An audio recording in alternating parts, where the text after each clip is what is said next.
hemos visto algunos cambios que se van anunciando desde el Ejecutivo Nacional, que tiene que ver con sustitución de ministros. En algún momento se habló de alguna supresión de algunos programas, de algunos espacios del gabinete del Ejecutivo Nacional. En toda esta, digamos, en todo este reacomodo en el que parece que se buscan maneras de lograr una estabilidad en la economía, en el contexto económico nacional, con la inflación, con las cifras que publicaba el Banco Central hace algunas semanas y las reformas que se han hecho a la ley de hidrocarburos, la que se está proponiendo en materia socioeconómica, las exigencias que hay por parte de los trabajadores sobre ajustes salariales, ahora la aprobación de un ajuste en el precio del transporte público. En medio de todo este contexto, ¿qué va haciendo falta? ¿Qué discusión está faltando poner sobre la mesa para terminar de poner como las cosas en orden? O para empezar, no sé si es que ya empezamos o no, no lo termino de tener claro, de poner las cosas en orden para que realmente podamos marcar como país, con medidas, con políticas públicas, una tendencia de estabilización, de crecimiento, que permita a la gente tener confianza con evidencias concretas de que pueden mejorar las cosas en materia económica en los próximos meses y años. Bueno, yo creo que se ha dado un cambio a partir del 4 de enero bastante grande en Venezuela. Es una sociedad, un gobierno, una economía muy diferente. Ha habido, como bien dices, una serie de cambios, no solamente en el gabinete, sino cambios en la estructura jurídico-económica, como la reforma a la ley de hidrocarburos, sumamente aperturista y una serie de cambios que se vienen realizando de una manera un poco paulatina, gradual. La cuestión que yo veo como clave o que veo como más importante en este caso sería la, la reforma de la ley del trabajo, el aumento del salario. Eso para mí sería la clave fundamental, la reconstrucción del sistema de prestaciones sociales, la reestructuración de la deuda externa. También sería muy importante la reconstrucción del sistema financiero a través de la disminución sensible del encaje bancario. Y también para mí sería sumamente importante en términos políticos la, la publicación de un cronograma electoral que explique de alguna manera la cuestión de la ausencia absoluta temporal y permita saber más o menos qué es lo que va a suceder en materia política, cuándo van a haber elecciones, y bueno, evidentemente con un cambio del Consejo Nacional Electoral, con la liberación de todos los presos políticos, con la posible devolución de las tarjetas electorales a los partidos originarios y una serie de libertades políticas, electorales, sociales que permita que los políticos exiliados regresen al país y que la democracia que teníamos hace unos años pueda de alguna manera florecer. Eso sería como la base fundamental para establecer los pasos hacia la recuperación económica. Economista, para ir entendiendo, porque son varias las aristas que habría que revisar, y quizás la discusión que genera más expectativas a nivel de la población tiene que ver con la necesaria petición que hacen los trabajadores de que se revise el salario mínimo y las discusiones que se dan alrededor de ese tema, sobre todo cuando se empieza a hablar de la necesidad de una reforma a la ley del trabajo. Entiendo que desde el 19 de enero están sosteniendo reuniones el sector industrial y empresarial del país a través de FEDEINDUSTRIA y FEDECámaras y varias centrales obreras del país con sus representantes en lo que llaman la consulta del salario mínimo, antes llamado diálogo social, que es un mecanismo acordado con la Organización Internacional del Trabajo para intentar establecer una propuesta de salario mínimo. De hecho, el próximo 23 de marzo tienen la siguiente reunión para intentar acordar una propuesta entre ambos sectores para presentarla al Ejecutivo Nacional y que éste pueda revisarla y decidir si la toma o no la toma y en consecuencia qué decisión aplica. Y en conversación con Marcela León, representante de ASI Venezuela, una de las centrales que participa de estas conversaciones, ella sacaba una cuenta con datos, dice que no se actualizan desde 2024. ¿Cuántos trabajadores hay en el sector privado? ¿Cuántos trabajadores hay en el sector público? Y las últimas cifras publicadas de pensionados, jubilados, personas jubiladas de nuestro país. Y en suma, en su cuenta, le daba más o menos 9 millones de personas que dependen directamente del Estado venezolano y lo que hoy se paga como bono de guerra económica, pero que significarían salarios, ¿no? Entre trabajadores y jubilados y pensionados. Considerando el tamaño de esta cifra, que lo que representa para la economía nacional y lo que se plantea en necesidad de reformas, ¿cómo medir esa carga del Estado y qué habría que hacer? No sé si para reducirla, para modificarla o para manejar el impacto que esto supone en los fondos del país, porque termina siendo costeado precisamente por la nación. Bueno, yo creo que lo primero que habría que de alguna manera ver es que Venezuela tiene un lockout estadístico muy grande y una censura de datos muy fuerte. En Venezuela hasta hace nada no se sabía ni siquiera la inflación y hay una serie de datos que se desconocen. Encuestas de presupuesto familiar, por ejemplo, la encuesta de condiciones de vida, la canasta alimentaria, los índices de productividad. Hay una enorme cantidad de datos y estadísticas que se desconocen. Yo creo que lo primero que habría que pensar es la liberación de ello y abrir y transparentar el presupuesto público de verdad, para saber no solamente la cantidad de empleados públicos que hay, la cantidad de pensionados reales que efectivamente reciben dinero y para saber la frecuencia de cargos. Yo estuve colaborando con sindicatos como el de ASI, de Marcela León, en la discusión para fijar el salario mínimo con la OIT, el gobierno y los gremios empresariales. Y nosotros le planteamos esto a los gremios chavistas y a los sindicatos chavistas y ellos dijeron simplemente que no sabían. Entonces digamos, con una dificultad tan grande para saber exactamente las personas que cobran en Venezuela, es muy difícil avanzar en una cifra puntual. Lo que sí es que 9 millones es una cifra demasiado grande. Estamos hablando que cerca del 35, casi el 40% de la población viviría con un salario, una pensión, una jubilación del Estado, lo cual me parece mucho. Lo segundo es que habría que hacer una depuración muy grande porque de Venezuela se ha ido más de quizás 9 millones de personas. Eso tampoco se sabe, lo que hay son estimaciones.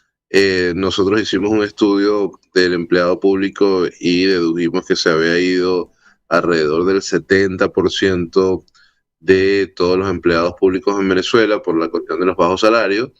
Entonces, habría que pulir esa base de datos de manera bastante dura, de manera bastante precisa, para empezar a plantear un aumento. ¿Cuál es el problema esencial del aumento? La retroactividad del salario, eh, que implica que las prestaciones sociales sean muy elevadas. Por ejemplo, si una persona tiene una panadería y tiene a 20 obreros y ahora empieza a pagársele $200 de salario mínimo, si un obrero de la panadería tiene 20 años trabajando y renuncia en 2 meses o se va del trabajo en 2 meses, esa persona tendría que pagarle, ese panadero tendría que pagarle $4,000 por liquidación y ese dinero efectivamente no existe. Si estamos hablando de 20 trabajadores de la panadería que renuncian serían $80,000.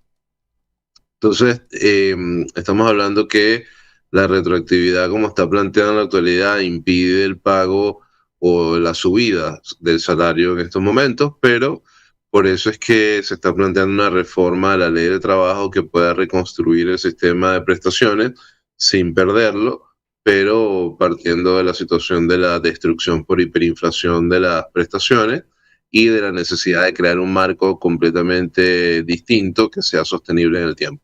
Cada vez que hablamos de economía y de optimizar los recursos y de lograr estabilidad en el país y cómo se va logrando también crecimiento, siempre aparece un tema que es lo que ustedes llaman o lo que se llama gasto público, ¿no? Y donde entra, entiendo, usted me corregirá, profesor, este tema de los salarios, de las pensiones y otras asignaciones que se hacen a través del presupuesto de la nación para brindar servicios básicos, ¿no? Hay un planteamiento que hacía un economista también al cierre del 2025, incluso en el contexto en el que cerrábamos el año pasado, y él hablaba de la necesidad de mirar el tamaño del Estado. Y cuando uno mira estas cifras que maneja Marcela León, que al final no están actualizadas y no sabemos si son las que son o las que tienen que ser, cómo tendría que organizarse un Estado normalmente, cómo lo hacen los demás países para tratar de que este gasto público sea eficiente, sea efectivo y no vaya más allá de lo que se necesita realmente y cuánto esto incide en los indicadores de la economía y en el contexto en el que nos vamos moviendo. Bueno, lo primero es que generalmente en los países todo lo que es la nómina estatal tiene un peso muy grande.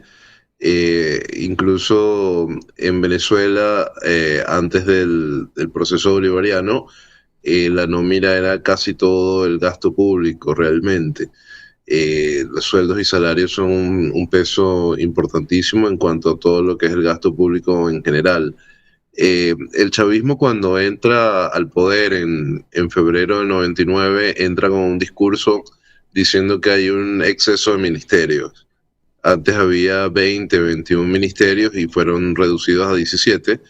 Fueron unidos algunos ministerios como cultura, educación, deportes, pero después se da un cambio muy grande en ese sentido y ahora hay como 34 o 35 ministerios. Por ejemplo, un país como España tiene ministerios de energía, turismo e industrias unidos, pero Venezuela tiene ministerios sumamente segmentados y tiene un crecimiento muy grande de la cantidad de empleados públicos. Por ejemplo, en el 99 la cantidad de empleados públicos rondaba el 1.000.000 de empleados públicos y ahora se cree que pueden haber 3, 4, 5 millones de empleados públicos.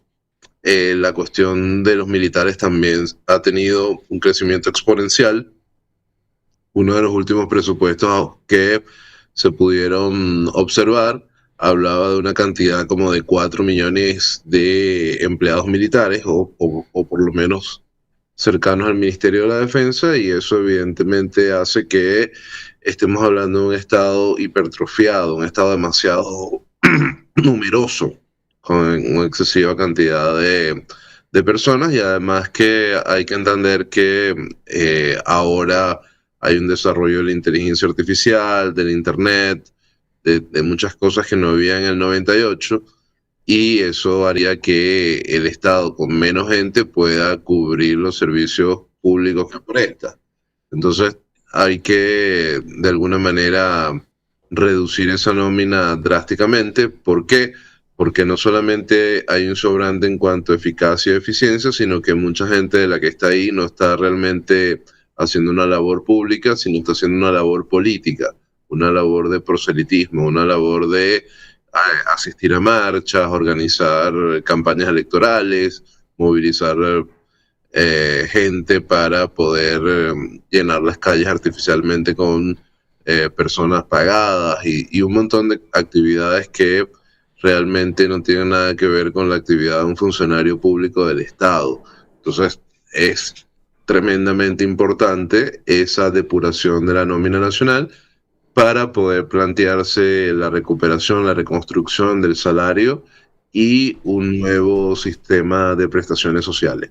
Pero ¿cómo ir creando los equilibrios? Porque hablamos de reducir el Estado, puede implicar entonces cerrar algunos ministerios, fusionar otros, revisar quiénes de esa nómina están, quiénes no, pero indudablemente esto significaría cerrar algunas plazas de trabajo.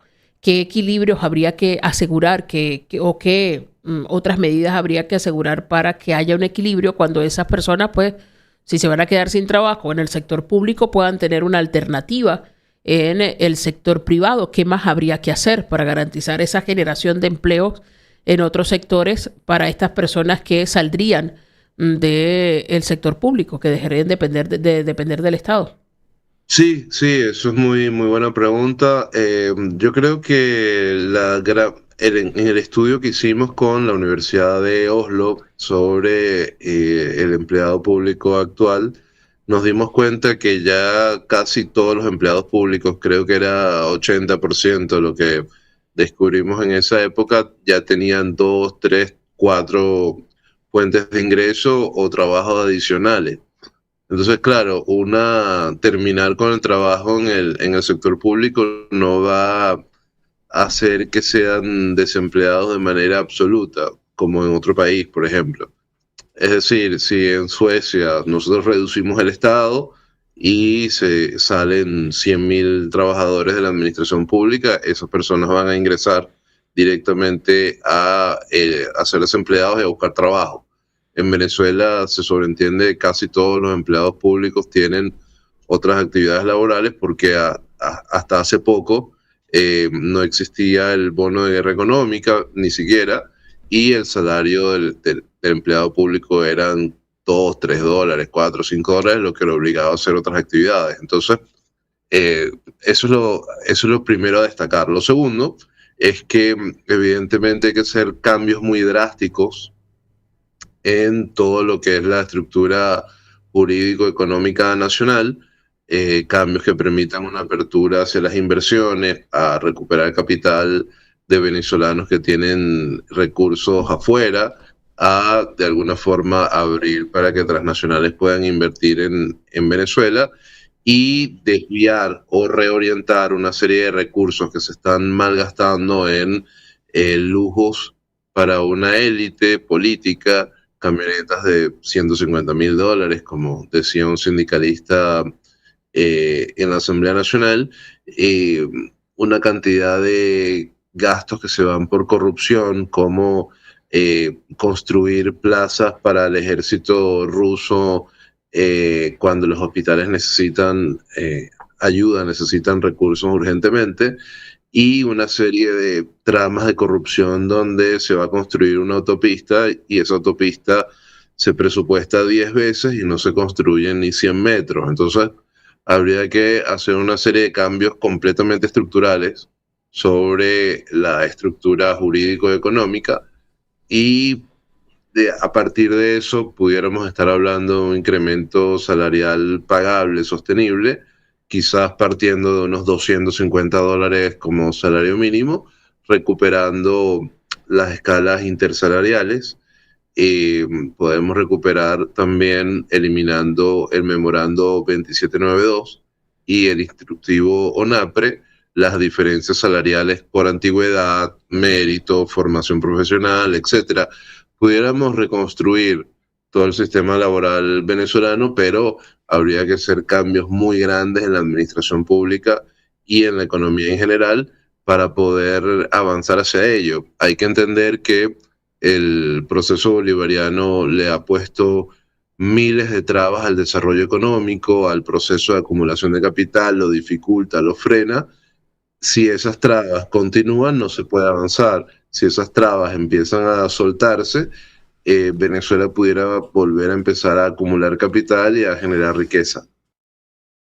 Economista, y en estas, digamos, medidas que se tienen que tomar para hacer posible el aumento salarial, también se habla, y usted lo ponía, de la necesidad de revisar el sistema de prestaciones sociales, Los trabajadores han dicho que no están dispuestos a renunciar a este derecho ganado, es una conquista de la lucha de los trabajadores durante años, y también abiertamente algunos voceros de los empresarios han dicho que quieren eliminar, que su propuesta es eliminar el sistema de prestaciones sociales. Los trabajadores han dicho, no lo queremos perder, pero estaríamos dispuestos a revisar el método de cálculo.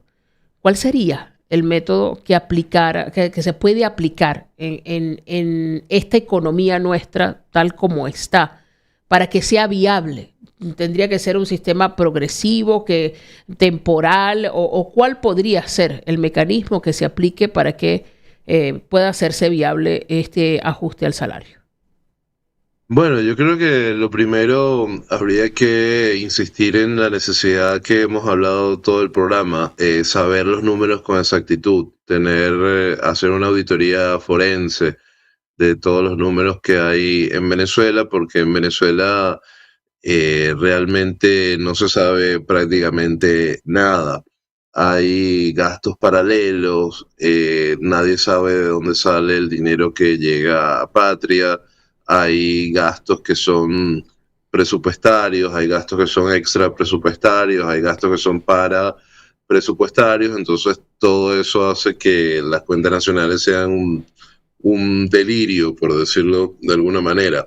Entonces, partiendo de eso, habría que hacer propuestas que puedan ser sostenibles en el tiempo. Aumentar el salario de golpe, como lo hemos dicho, es imposible sin una reestructuración de todo el régimen prestacional, pasando por una reforma de la ley del trabajo, pero rescatar las prestaciones sociales es factible, subiendo el salario y quizás planteando crear una especie de fondo, un fondo del 10-12% del salario mensual que sea pagadero por el mismo empleado, otra parte por el empleador y otra parte quizás que pueda venir del mismo estado, de los impuestos que se puedan recoger.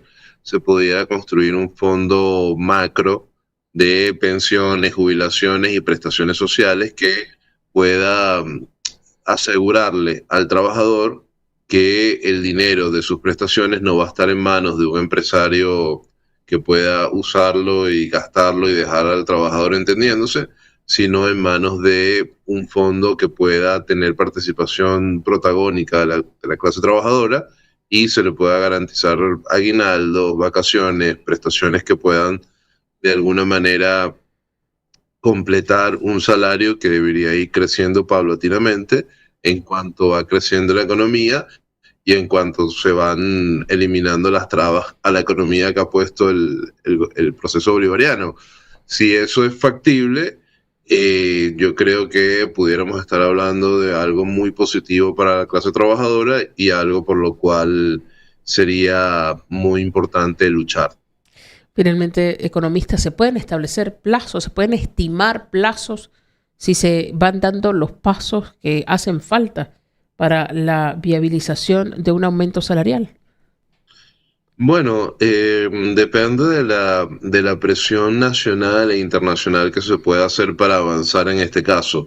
Creo que Venezuela tiene una emergencia salarial, una crisis humanitaria que todavía no se ha superado. Eh, por ejemplo, yo como profesor en el doctorado de Estudio del Desarrollo, recibí el pasado 10 de marzo un pago quincenal de 850 bolívares, algo así, 880. Entonces, claro, evidentemente nadie puede vivir con una quincena de ese monto y ha habido una destrucción de la dignidad de lo laboral. Eso ha caído y ha obligado a que el Estado, a que la gente vaya a trabajar sin ningún tipo de ánimo, ha disminuido la calidad de los servicios públicos que se prestan, los servicios legales, etcétera, y están llamando a un cambio radical. El cambio radical es necesario, los plazos no se saben, pero se pueden avanzar muy rápidamente si hay una voluntad de lucha, si hay una voluntad de cambio y si hay una voluntad de reconstruir al país económicamente lo más rápido posible. Quizás sea plantear una especie de junta de salvación económica. Eh, Tiene un nombre un poquito pomposo, pero podríamos ponerle otro nombre, pero una especie de organización que tenga a la academia, a los sindicatos, a los gremios, trabajando el tema económico y buscando de alguna manera impulsar los cambios que el gobierno ha estado frenando en estos años y que es hora de poder desarrollarlos. Economista Manuel Sutherland, de verdad muchísimas gracias. Ha sido muy amable por acompañarnos y atender las cámaras y los micrófonos de Radio Fe y Alegría y Canal 11 del Zulia a esta hora de la mañana. Como no, saludos a todos y bueno, muy, muy lindos recuerdos de mi último viaje a Maracaibo.